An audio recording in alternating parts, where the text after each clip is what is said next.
Welcome in, ladies and gentlemen, to episode 7 now of the Memorial Memo KSR's Kentucky Women's Basketball Podcast, brought to you by Friends of Cole. Katie, pretty cool to have a presenting sponsor. Thank you to our friends over at Friends of Cole. Of course, they powered our trip to Texas for the UK-Texas football game. Great to have them on. Excited to have them here with us. Katie, before we get rolling into everything, just how are you doing today, man? Doing very good coming off of Thanksgiving break. Obviously, we didn't have an episode last week, so we have a lot to talk about this week, but it was a very relaxing and fun week overall. Yeah, great. Of course, we didn't record last week. Schedules kind of altered with that, but also, I mean, everything we were going to talk about last week, we're talking about today. So I Mm, figured might as well just hit it all today. yeah. First things first, Katie.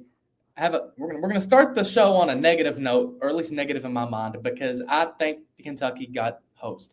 Kentucky was ranked number 14 again in the AP poll. They stayed at number 14, and as you know, highest ranking since December 2021. You see that, and you're like, okay, but Katie, I feel like we should have moved up a spot after beating Illinois by 23. And I wanted to bring this up because we brought this up on KS Board, Mm, and of course, my sentiment was Kentucky got screwed. And I thought it was interesting where you were like, I can kind of see why the committee did this. Just kind of, I mean, obviously, I think it's fair. I think it's easy to figure out why I feel like I do. You beat Illinois by 23, and it's like, okay, I mean, yeah, obviously. But Katie, just someone who's maybe more rational than I am, what is your explanation and reasoning for why you think UK staying at 14 makes some sense?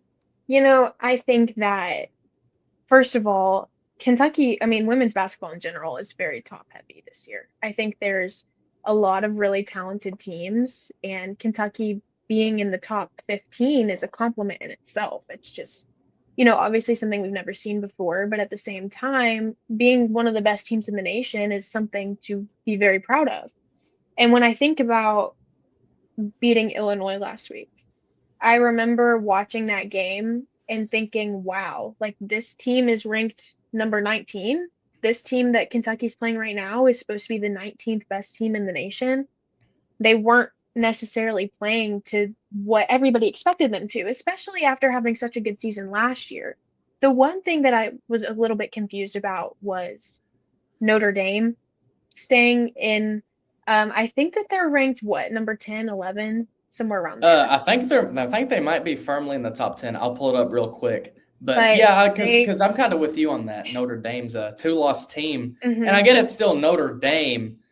So They yeah, okay, beat they're ranked USC. at 10. They did. They They beat beat USC, USC. but they lost to Utah, and Utah is Yeah, unranked. So that was a little bit confusing to me. I think if anything, we should probably be number 13. I think that Notre Dame should have moved down a little bit, but at the end of the day, I don't think that this ranking is any kind of discredit to the way Kentucky played. I think it's more so who had the more impressive win.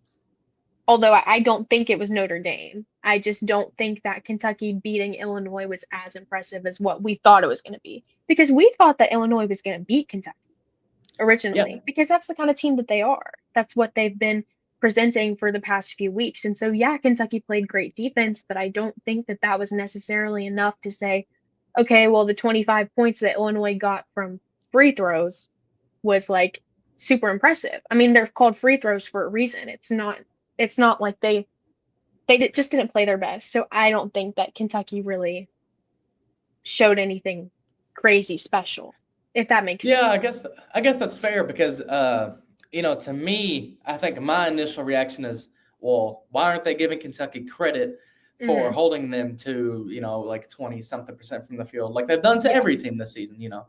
But obviously, I think it's also fair for you to be like, well, it could also just be Illinois played crap and they didn't really do any good. But I think regardless of what you think, whether you're kind of on my side or they're on Katie's side, Kentucky has a chance to prove some on Thursday, and we'll talk Hmm. about it a little bit more here in a minute. But Kentucky has shot to prove some on Thursday going on the road against North Carolina. Katie, this Music City Classic, it was I thought we were going to come out with a loss, but we didn't. Hmm. We Yeah. go 2-0 in Nashville. Just very, very fun back-to-back days covering the team. Tell you what, there's been times on this beat where, you walk into last year would have been Rep Arena, and you're like, oh, why am I here? Like I don't want to watch us lose by 30 tonight. But you not only win those two games, you win convincingly in both of them too. Hmm. Yeah, I mean, the Arizona State game started off slow, and I remember thinking, maybe a neutral site game could be like the demise of this team for its first loss. But I think that, you know, Arizona State didn't play bad. They had two players in double digits, Jalen Brown and Nevaeh Parkinson, but Claire Strack showed out, Georgia Amore showed out, Tiani Key showed out. Those are the three players that I think are really putting this team on their back right now. And so for them to have such big games is so important, especially when it comes to these neutral site games, because you never know how those can turn out. I mean, it is college basketball after all, so anybody can win when it comes to a game where nobody has the home court advantage. Yeah, I think that's pretty important to remember too. Kentucky didn't have the Kentucky. You could say, well, Kentucky didn't have to go on the road and beat this team. Well, Kentucky Hmm. didn't have a home court advantage either. I think Yeah. that's definitely important. Of course, you talked about Arizona State beat them by 15, 77-61. Claire Strack, kind of your your leader for what this team has needed. 24 points, 10 rebounds, 3 blocks. Just really impressive outing from her. Of course, you have Georgia Amore, 20 points, 9 rebounds, 3 steals. Katie, I actually really like what Georgia brought in that game Hmm. because, it kind of surprised me because Arizona State has size, but I don't know if they really used it effectively. But they have really talented guards, Hmm. and I thought Georgia Amore did a really good job of kind of holding her own, and kind of more than holding her own. I mean, 20 points, 9 assists, 3 steals. That's a great game. Yeah, I agree. And we talk a little bit about the efficiency of Georgia Amore sometimes. She went 7 of 16 from the field. And even though that wasn't great, she's still doing what she needs to do and she's scoring the points. So I think if she's missing the shots and Kentucky is still coming out on top, then there's some wiggle room there. If she can't do what we maybe expected her to do at the beginning of the season, I feel like I said, there's some wiggle room for her because there's other people who are going to pick up that slack. And then at the end of the game, she has 20 points. So, she's getting the points from somewhere, even if it doesn't seem like she's scoring that much based off of her efficiency. I think, again, I really enjoy what she did during that game. I think it was really good from her. And then Tiani Key, who Hmm. post game, Kenny Brooks was like, I'm paraphrasing. He's like, I've coached WNBA players, I've coached All Americans, and I've never seen a stat line like the one Tiani Key just put up. She had 16 points, 13 rebounds, 6 blocks, 4 assists, and 3 steals. Katie, that's a heck of a stat line for Tiani Key. Hmm. Yeah, and we've been talking a lot about her recently because she's had some really good games. And I think she's shaping up to be one of the best, if not already, one of the best players on this team. I can't think of the stat right now, but I know she's nationally ranked in blocks, average blocks per game. Yeah, she is. She's top 5 in blocks, or at least Hmm. she was. I'll pull it up real quick. But last time I checked, she was number 4 in blocks. Hmm. And of course now, yeah, she's number 3. So she moved up a spot. She's behind Yeah. Sedona Prince of TCU and Kate Koval of Notre Dame, two pretty good players pretty good company to be with. But Hmm. she has played tremendously, and I Yes. thought as good as an offensive player she's been, she may or may not be. She's even more of a great defensive talent too. Yeah, I'm excited to see her develop offensively because she's putting up 16 points, like double digits consistently, but her 3-point shooting is going to develop. So I'm excited to see how she can become versatile on the post and in the perimeter. I'm really excited for if we can get another year of her. I mean, assuming she doesn't transfer out, you do get another year of Tiani Key. I think a senior Tiani Key can be one of the best players, maybe in the SEC. Yeah, I agree with that. And, kind of that Arizona State game, kind of how Kentucky got themselves apart. They went on a run there in the second quarter. I think it was a 27-9 differential in the second quarter. Against Illinois, I didn't know if Kentucky would be able to go on a similar run, but they did. They beat the Fighting Illinois 76-53. Katie, 18-0 run in the fourth quarter to kind of solidify that win. For a game that we thought Kentucky would lose Hmm. going in, a game that was close throughout, what a tremendous run And what a way for Kentucky to go out and win that game. Yeah, I mean, there were a few lead changes and ties this game, so it definitely looked like for a bit that it could go either way. And so going on an 18-0 run was huge to lock in the win, especially because you think about some of Illinois' best players like Kendall Bostic, who we expected to score upwards of 20 points this game, holding her to only 10. So I think that's one of those places where UK should definitely get their credit defensively because whoever was guarding Kendall Bostic, and it was, I think it was Tiani Key for the majority of I the think game. so. Yeah. Just being able to have someone who can hold such a consistent scorer to only 5 of 16 from the field is so huge, especially heading into SEC play when you're going to have multiple players on a team averaging more than 20 points a game. Um, So, I mean, yeah, this was it was a great win for Kentucky, and leaving Nashville 7-0 is huge. It's huge. It's absolutely huge. And, it kind of sets up an opportunity for this next game. But, Katie, something that I don't know people, honestly, because it kind of snuck up on us when we're looking at stats for the game. Kentucky not only beat Illinois, they beat they ended the longest winning streak in the country. Mm. Of course, North Carolina, or not North, South Carolina. I don't know why I get North and South Carolina confused in my head every time I talk about them. But South Carolina, I mean, of course, they went undefeated last year, but they lost.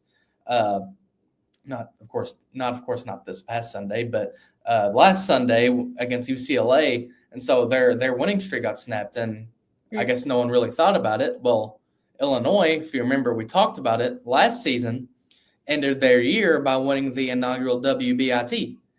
And that 6-game winning streak, and it carried over to this year.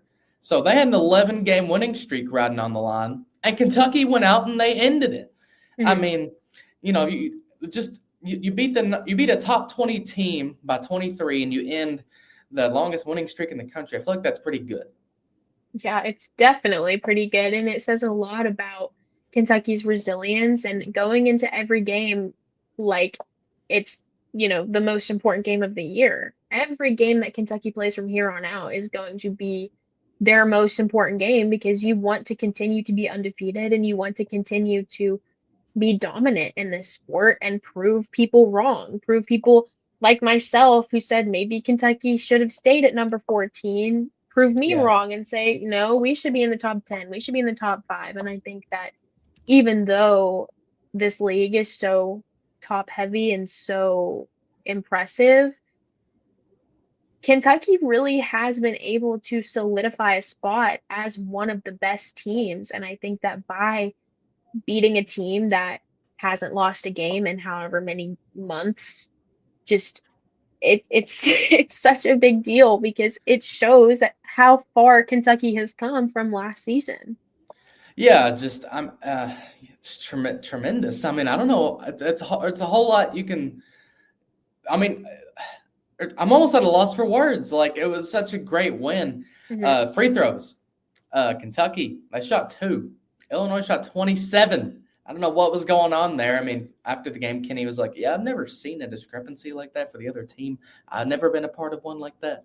But just kind of digging into the stats a little bit, Katie. Clara Strack, who, if I remember correctly, that this night was her birthday night, not the Arizona State night. So celebrating her birthday, she went out and not only beat Illinois, but she had 25 points, 15 rebounds, 4 assists. Just, I mean, another tremendous game for Clara Strack, right? Yeah, definitely. She was named one of the Ann Myers Drysdale National Players of the Week by the USBWA. So such a huge honor for her to be alongside Anissa Morrow, Sedona Prince, Haley Van Lith, and I'm trying to think of the fourth person right now. I can't think of it It off was the top of my head. Tania Letson from Florida State, but that's excellent company to be in. Yeah, sure. definitely. And so only as a sophomore, and these are people who are graduate students at this point. So to be a sophomore putting up these kind of numbers against good teams is so huge for her and her future. And I'm hoping that we get to see a lot of Clara Strack for the next 2 years. Of course, we don't really know, but I'm hoping that she'll want to stay with Kenny. We'll see, but I think that getting to have more of her is going to be so fun to watch and see her develop in that way. Yeah, Claire, her development is, I feel like this from last year to this year has been really great. Hmm. But just wait from now, because she's a sophomore, until later this season, come SEC play or next year or her senior year. I think we all kind of talked about Clara Silva as being the potential WNBA player, and I'm not saying she's not that, Yeah. but I think we're all kind of talking about Clara Silva as like she's the one who in a couple of years is going to be a potential number one pick in the draft. But Yeah. you know, Claire Strack, if she can keep this kind of pace up, through her junior year, senior year, I guess she would have to be a senior because I don't think she'd be. No, she definitely wouldn't even be old enough to go to the W by the end of her junior year. So yeah, she get through her senior year. I mean, she can be one of the best players in college basketball. I mean Yeah. that just the pace that she's on, it's incredible. Yeah, it is really incredible. So props to Coach Brooks for the way that he's developed her and everyone on the coaching staff, just knowing how to teach her to be great and use her size and agility to her advantage. So she's definitely one of the most exciting players to watch in women's college basketball, in my opinion, right now. Okay, yeah, and then sorry, I just saw something pop up. Anyway, we'll disregard that. All right, Deja Lawrence. We'll just, we're kind of rolling, moving along. There's a lot that's just coming along. Very, very, very. What's the word, Katie? Whenever there's stuff just kind of hitting y'all at once, flustered, maybe. I guess you seem a little flustered, I will say that. Seem a little. I think I'm just excited. Like, we haven't done this in a while. I think I'm just excited. And I'm looking through things and I'm like, oh boy, I want to talk about it. And then I'm like, oh, right, I'm still talking about this. Anyway, moving on. Deja Lawrence, great game from her. 15 points. Now, she didn't shoot like lights out, 6 of 10 from the field, 2 of 6 and 3. But Katie, Deja to me has been just really, really consistent in what she's doing. She is just a phenomenal scorer, I think, and overall, I've been really impressed with her. And she was kind of big in that run to help beat Illinois too. Yeah, and her being a senior, just being able to be a leader for this team is really exciting to have someone as consistent as she is. Again, I want to see her develop. She's only 5'8", so having to learn how to go up against players who are so much taller than her, especially in the paint. But I think her 3-point shooting is developing nicely. I think that she's gotten a little bit more consistent from the perimeter. So hopefully this continues like a growth of confidence in her. But again, yeah, she had a great game and I am excited to see her play for the rest of the season. Yeah, it's going to be really important for her to kind of keep that up because what's a good way to put this? She kind of just has to be a reliable scorer for Georgia really to go to. Yeah. Because Georgia is not always solid. You can't expect Claire Streck to be Superman every game. And so you kind of need someone for her to go to. And Deja Lawrence has been that, and she needs to continue to be that. Tiani Key, again, consistency is key, but maybe key is consistency, if you get what I'm saying. 12 points, 10 rebounds, 3 blocks, 3 assists, just another good stat line. Those blocks, again, we talk about Clara Silva, and, I think she had 5 or 6 blocks her first game. And we're like, oh, well, she's just going to break the blocks record by December, and we're all going to be kumbaya. But it's Tiani Key who has played tremendous and kind of stepped in to kind of being this role where I think Claire Strack has been the best player so far. And then probably Georgia. And then Tiani Key.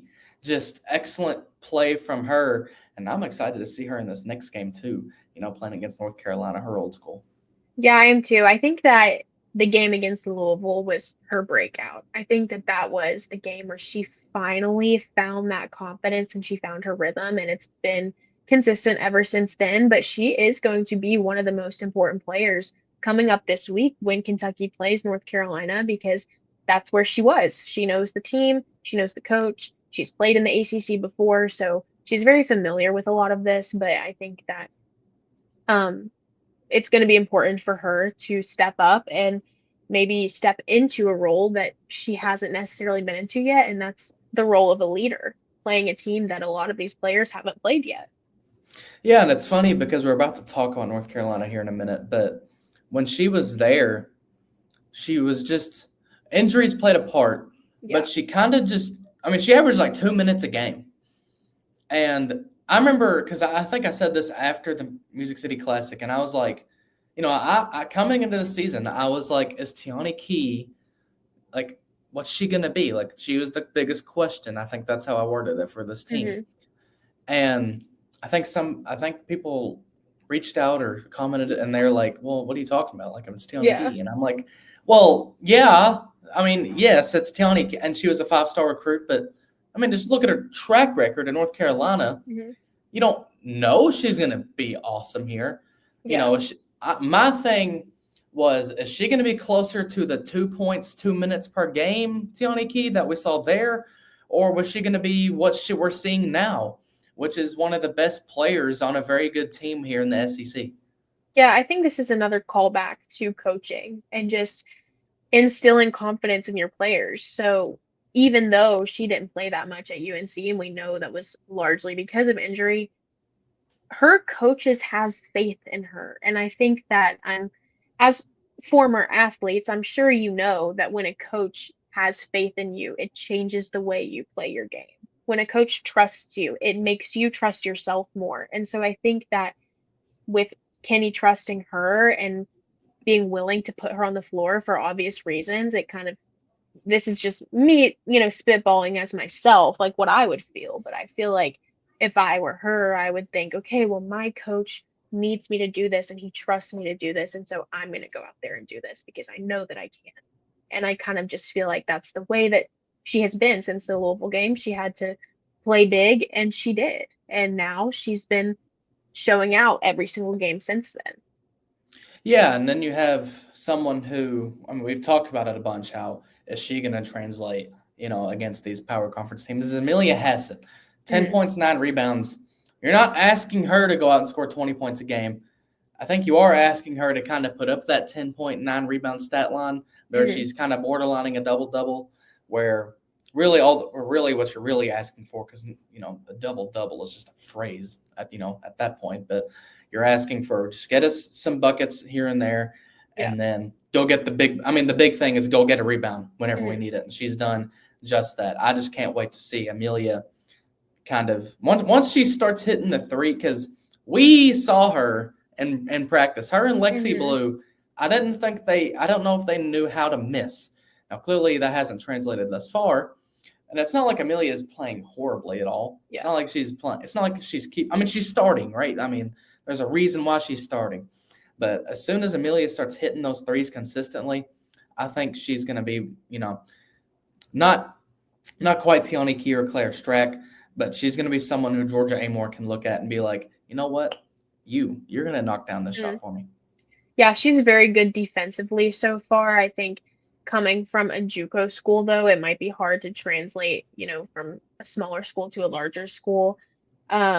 Hopefully she can adjust to this style of play, and hopefully she can make her shot a little bit more consistent because, like you said, we've seen it in practice. It's hard to translate that from practice to a game, but I think eventually it will happen because I think it has to happen. And I do think that she'll be able to step up. Yeah, and I think the main thing that really helped Kentucky beat Illinois was obviously that 8-0 run. And yes, you attribute that to a pretty good offense, but Katie, 0 points. And I wanted to get into that because Kentucky is ranked second in the country in field goal percentage defense. Number 1 is Mississippi State. They allow their opponents to shoot just 28.3% from the field, UK 29.6. But Katie, coming into this season, I would not have thought that the strength of this team would be its defense. If you Mm, would have told me we started the season 7-0, I would have said, well, it's because we're hanging 100 points on everybody's heads. yeah. And that's just, we're beating them 195. But we're beating teams, 76-53, just Hmm. playing elite defense. And I don't know if, you tell me, should I have expected defense? Because I can't say that I did. I mean, I feel like when it comes to getting accolades for the way that a team plays defense, it's very easy to fly under the radar. So I feel like Kentucky, yes, is holding opponents to 50, 60 points per game, and they're beating teams by 15, 20 points per game. So it doesn't look that impressive on paper, but then you watch them play and you see your Cassidy Rose, you see your Tiani Keys, the people who just do not quit. They hustle and they go after the ball and they play good defense, and they need their props for that. And I feel like no one has really given them that kind of credit yet. And I'm excited to see where this defense will take them, because they're going to start playing teams that are really good offensively. And so having good, strong defense is very, very important when it comes to those games. Katie, you know what else is very important? Any guesses? You know what else is very important? I can't read your mind. I don't know what you're Can't read my thinking mind. right now. That's okay. Friends of Cole. Cole is very important to what we do here. Just you need Cole. All right, Cole. Cole keeps the lights on. Now that's you ever see the Friends of Cole license plates going around? And like, of course, where I'm from, the western part of the state, I feel like everybody you're either like a school teacher, a farmer, or you work in the coal industry. My dad works in the coal industry, for crying out loud. I feel like those Friends of Coal things, I see them everywhere. I feel like it's very fitting to have them on as a sponsor. Mm-hmm. But Katie, Friends of Coal is dedicated to informing and educating Kentucky citizens about the coal industry and its vital role in the state's future. We provide a united voice for an industry that has been and remains a critical economic contributor to Kentucky. By working together, we can provide good jobs and benefits for future generations. Coal is resilient, reliable, and affordable. Friends of Coal is a volunteer organization. All are invited to be a part of our organization, which consists of proud Kentuckians as well as residents from beyond our borders. Head to friendsofcoalkentucky.org to learn more. Yeah, Katie, coal industry is important. Defense is important. And I think something else that's important to realize is that Kentucky is not only 7-0, but they've beaten all their opponents by 10 points or more. I don't know how many teams in the country can actually say that. How many teams in the country can say that they've beaten all of their opponents by 10 plus points? Mm-hmm. Maybe someone like Alabama, who hasn't played anyone yet. And it's kind of funny because you get on social media. Of course, you think of Alabama, you think of football. And their men's basketball team's been pretty good. And they're like, oh, our women's basketball team, right? No. And it's like, well, I mean, you've played Poop State and Crap Tech. Like, I don't think that's anything to be too boastful about. Just looking here, Katie, we have our North Carolina preview. We're going to be bringing on a guest, and I want to intro him before we even bring him on, and because it's funny because I just thought about this because Twitter and whatnot. Katie, Mitchell Northam, okay, writes for USA Today, writes for for the Win.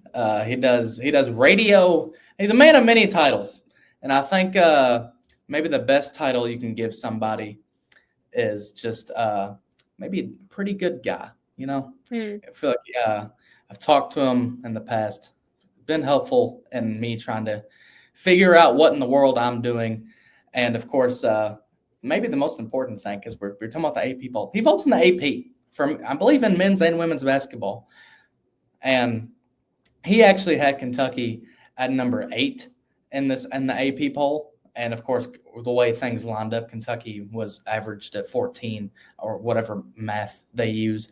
But Katie, let's talk about North Carolina for a little bit before we get Mitch on. They were picked 6th in the ACC, right? So you look at the ACC and you think Notre Dame, of course, whenever Kenny was there, Virginia Tech, Louisville, and of course, North Carolina. I feel like 6th is a little low. Mm-hmm. And I feel like they're kind of showing that because their only loss, Katie, is to number 2 UConn, 69-58 loss, and I believe that was on a neutral court. Just North Carolina, very talented team, and you can kind of see that with their only loss being to UConn.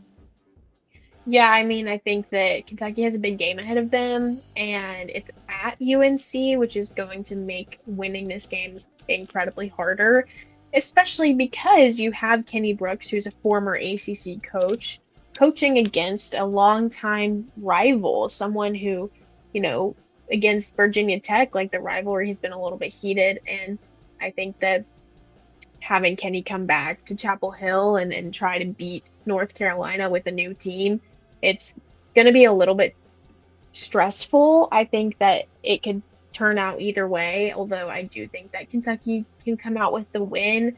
You have players like Lexi Donarski who are averaging double-digit games and Alyssa Utsby, so it's going to be difficult, but like we talked about earlier, Kentucky has the defensive skill to be able to come out on.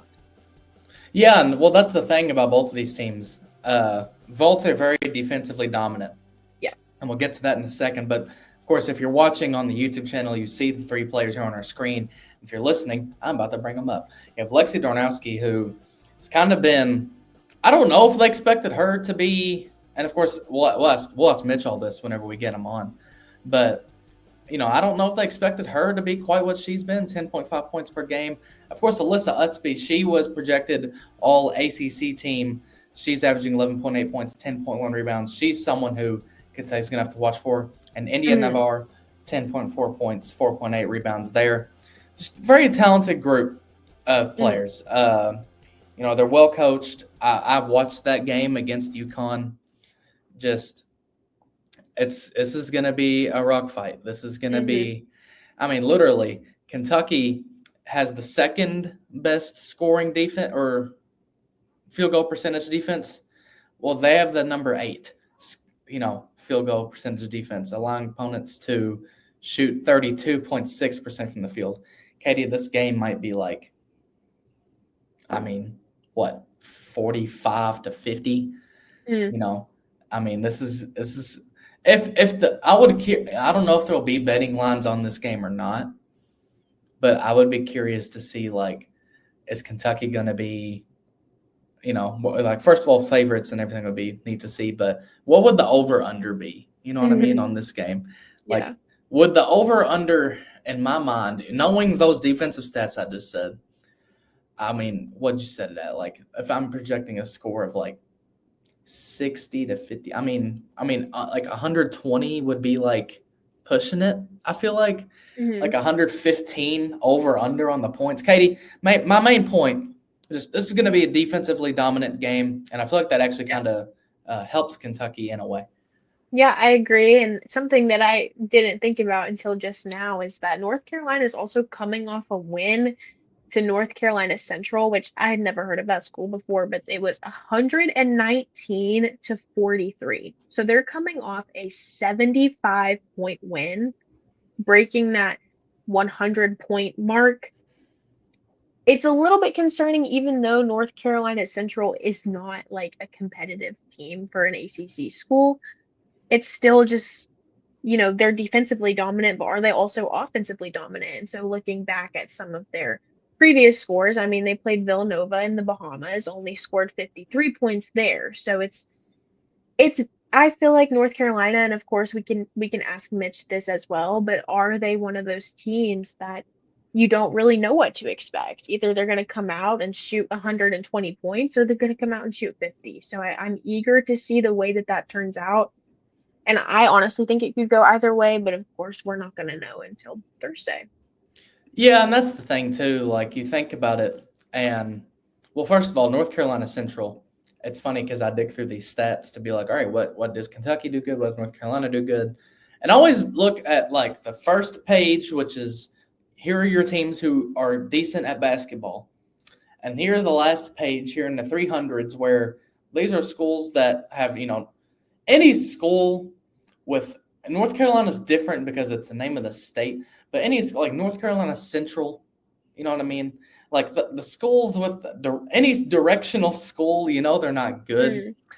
I look at the last page, and North Carolina Central's almost always on it. Doesn't matter what the stat is, they're just not very good. But you say that, but they take North Carolina, you beat them by 75. You kind of do what you're supposed to do. Katie, North Carolina.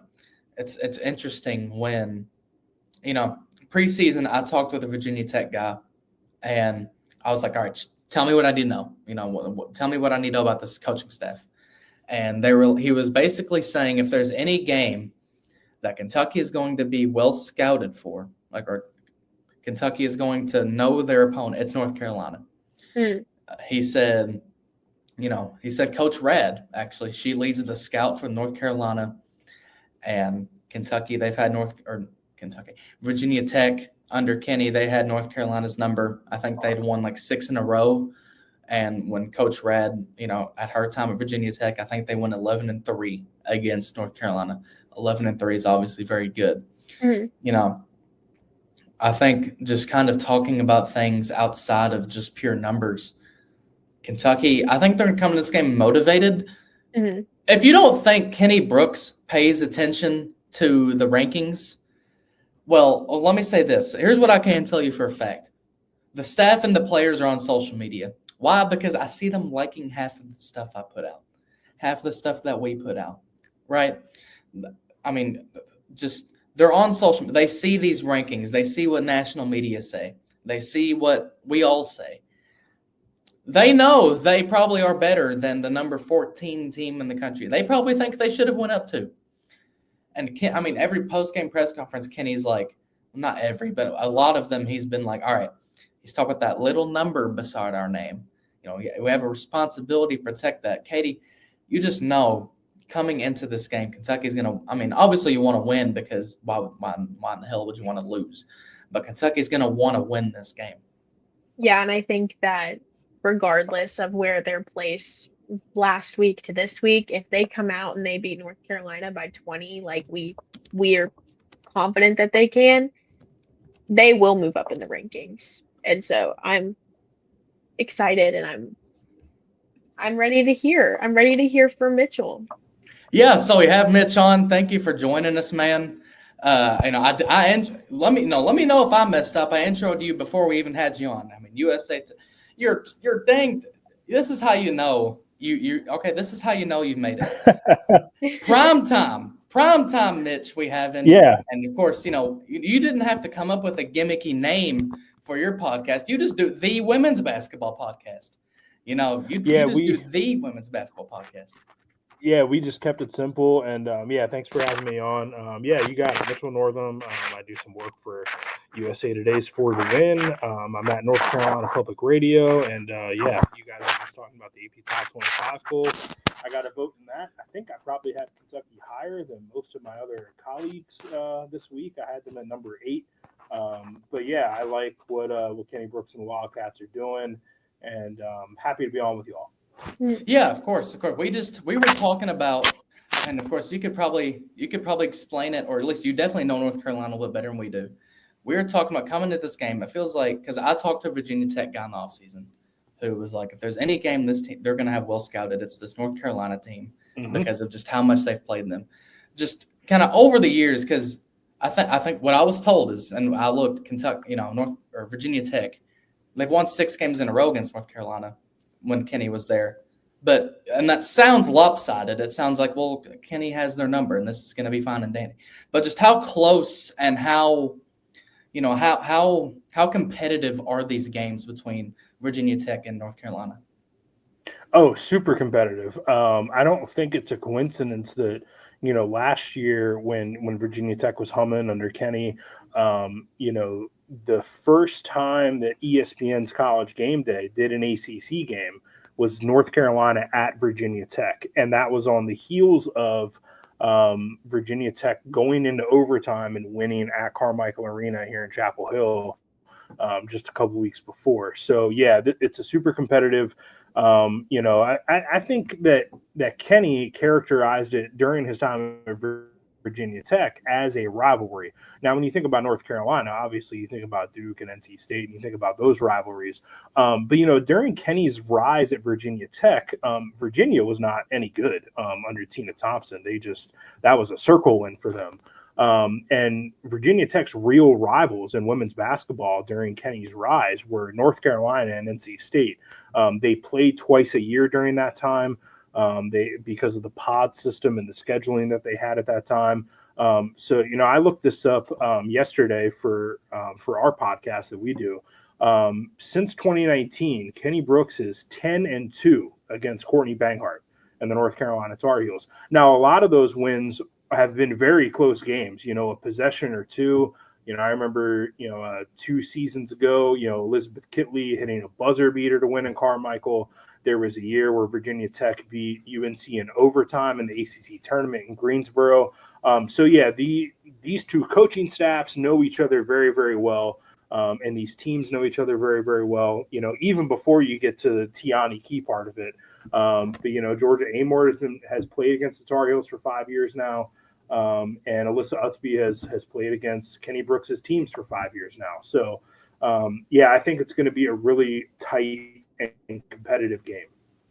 Just kind of talk about Alyssa because she came in, preseason All ACC, averaging 12 and 10. Just what is she going to bring? What does Kentucky need to look out for? Of course, Kenny, like I said, Kenny and Virginia Tech have played her, but Kentucky fans haven't seen her. Just what should we know about her heading into that game? Yeah, I mean, Melissa is super athletic. I would describe her as probably one of the best rim runners in the country. I mean, you just talk about players who can get ahead of the fast break and catch a pass in stride and lay it up with relative ease. She's somebody who just brings max effort to every game. She doesn't have, I would say, like one particular skill set that she's super great at, but effort is always there. She's really talented on defense. And then, when it comes to the offensive side of the ball, she can get inside and she can score at the basket. She's a versatile player who can guard guards and who can bang with bigs. She's really, she's the leader for this Tar Heels team as a fifth-year senior. She's really smart, super high basketball IQ. Just does a lot of the little stuff super well. She's not somebody who I would describe as like a sharpshooter, but she's getting better at the three. That's something that she worked on the off season and something that she's going to have to continue to get better at if she wants to play in the WNBA. Certainly a key part of North Carolina's success over the past couple of years under Courtney Banghart, and is going to have to play well if they want to beat Kentucky. And, coming into this game, North Carolina, Kentucky, those are two pretty big brands kind of in their own right. And I think deservedly so. And, of course, a lot of it is – not really a lot of it. Really the whole thing is because it's ESPN, SEC, ACC Challenge. But, you finally get these two good teams. And I know I've complained about it. I know you have. Nobody likes these baller TVs and Flow Sports and these crappy streaming services. How great and how really important is it to have this game kind of in that national spotlight on ESPN2? Yeah, it's great. And there's tons of really good women's college basketball games on ESPN or ESPN2 on Thursday night as part of this ACC SEC Challenge. I think Duke and South Carolina are on, regular ESPN at 7.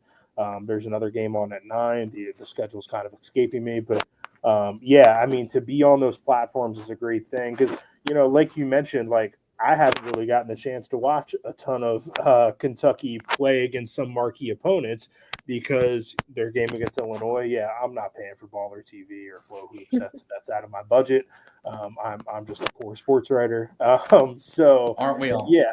I did catch their game against Louisville. That was on, a mainstream broadcaster there.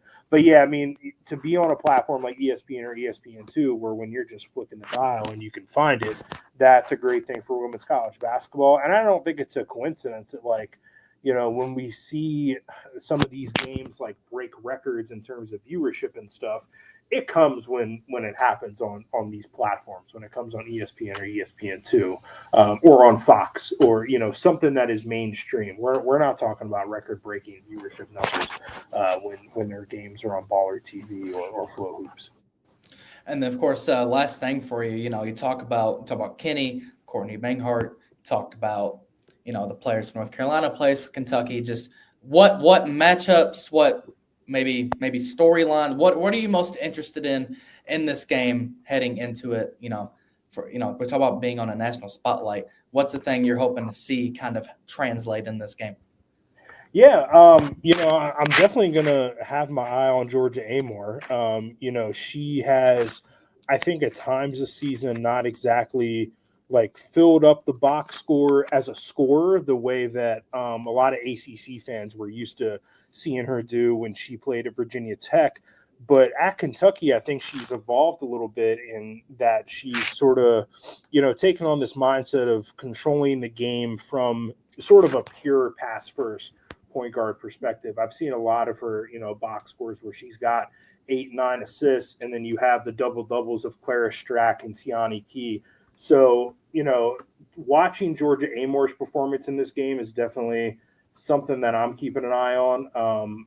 I'm curious to see kind of just how she does against a UNC team that she has had a lot of success against over the years. This time around, she's not going to be facing Deja Kelly on the other side. But, just looking at kind of some of her past games against UNC, there are 21 points, 22 points. I'm kind of scrolling through them now, 24 points. So she's had the propensity to light up the Tar Heels in recent years. So do we see kind of a throwback Georgia Amor game where she can get the best of some of these UNC guards and, make a bunch of threes? Or is it a game where kind of like we've seen from her more recently where, hey, I'm being doubled. UNC knows that I'm a really good shooter, and they're not going to let me do that. So let me find Tiani Key. Let me find Clara Strack. Let me get them, into the basket inside. Yeah, of course. Like I said, that was our last thing for you. Thank you for coming on. Everybody, Thank go you, follow Mitch at Primetime Mitch on Twitter. If you have enough Kentucky in your brain, Mitch, great national guy to follow. Thank you for coming on. Of course, we'll see you out the way. Yeah. Thanks for having me, and I'll come back anytime. There we go. Thank you. Now, Kentucky, they have a 30.5% chance to beat North Carolina going to that game. Yeah, thanks for Mitch coming on. Katie, we were sitting there, and we were sitting there, and if I got, we were talking about me being flustered mid-show. He texted me, and he was like, "Hey, someone just hit me. I got to do a radio thing real quick. I'll be on 20 minutes." And I was like, 20 minutes? But anyway, thank you to Mitch for coming on. Took the time out of his day. Very nice to hear from him. Katie, just kind of real quick, he said a lot. That's a guy who clearly knows what he's talking about North Carolina. What's your big takeaway from him and from this game heading into Thursday? Yeah, getting to hear from a national guy like Mitch is super cool because he is more educated than us about the whole realm of women's basketball at this point in time. And his podcast is the Women's Basketball Podcast, and they talk about a lot of different things on there, a lot of different teams on there.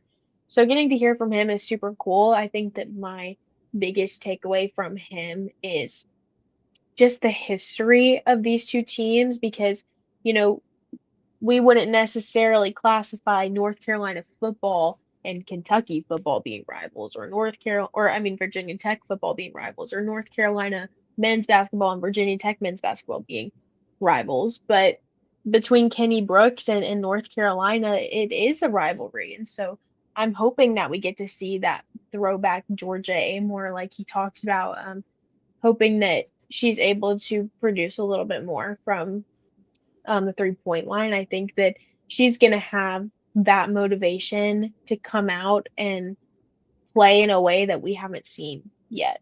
And I think that would be my biggest takeaway is just knowing the history between these two coaches and how prepared they're both going to be going into this game, that it could really go either way.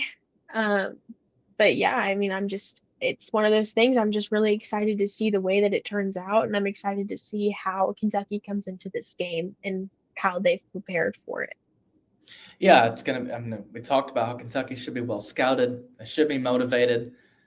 Coming into the season, I'm like, Kentucky's probably going to lose this game. I feel like by the time we get to Thursday, I'm going to talk myself into a win.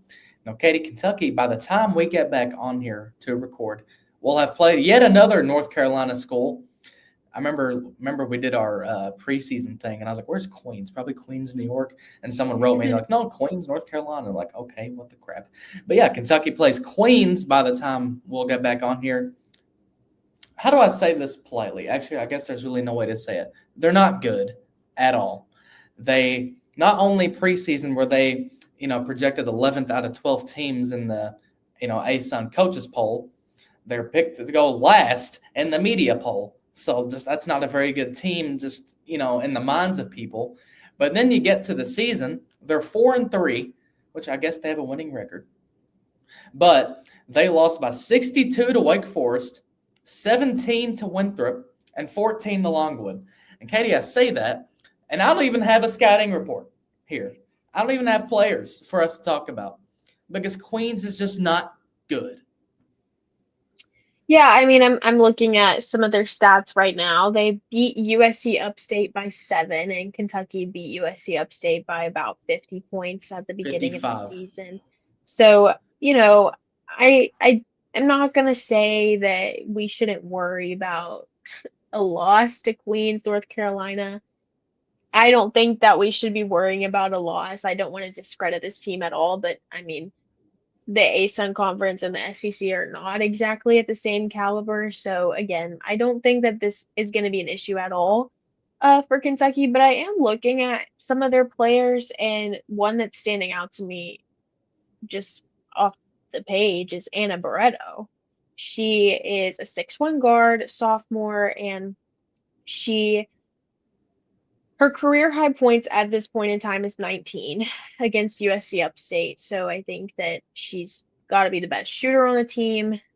She starts every game and she plays almost the entire game. It's been a little bit, 20 points here, 30 points here, 40 points there, but she's shooting 75% from the free throw line, 43% from the 3-point line. So she might be one of those 3-point shooters that Kentucky will have to look out for a little bit, but 45% from the field. To me, she's the only player that's really standing out. I think that other than that, Kentucky should have no issues coming out with a win here. Yeah, and I think by the time we record, Kentucky will either be 8-1 or 9-0. It's just kind of dependent on Thursday's game. If they're somehow 8-2, I'm gonna cry next time we come on here. No one's gonna want to listen. Katie, there was a lot we had to talk about. Again, thanks to Mitch for coming on. Thought he was great. Maybe the audio wasn't great, but hey, he said he was doing things spontaneously, and I'm not going to hold it to him. Katie, like I said, like, comment, subscribe. Just what are you most excited for heading into these next 2 games? Really, this next one, but just heading into these games, what are you most excited for? I think that Georgia Amore is due for a big game. She's been scoring kind of quietly at this point. I mean, 20 points isn't quiet, but the way she does it is more quiet than some of these other players. So I think that she's due for a huge game, and I feel like it has to be the North Carolina game. I feel like that just makes the most sense. So I'm excited to see her play on Thursday. I think I'm going to lock her in as my player of the game, and we'll see how it goes. I like that. I'm only going to say Tiana Key is player of the game because I think it would be awesome if she, plays out of her mind against her old team. Yeah. Anyway, Katie, I'm, of course, Phoenix Stevens. You're Katie Hutchison because why wouldn't you be, episode 7. We just wrapped up episode 7. I feel like, it wasn't too long ago we were like, we should do a women's basketball podcast. And now we're doing one. And it's nice. And we just had our first guest on. Katie, lots to be excited about. Hopefully next time we're back on, Kentucky's 9-0. We will see you all next time.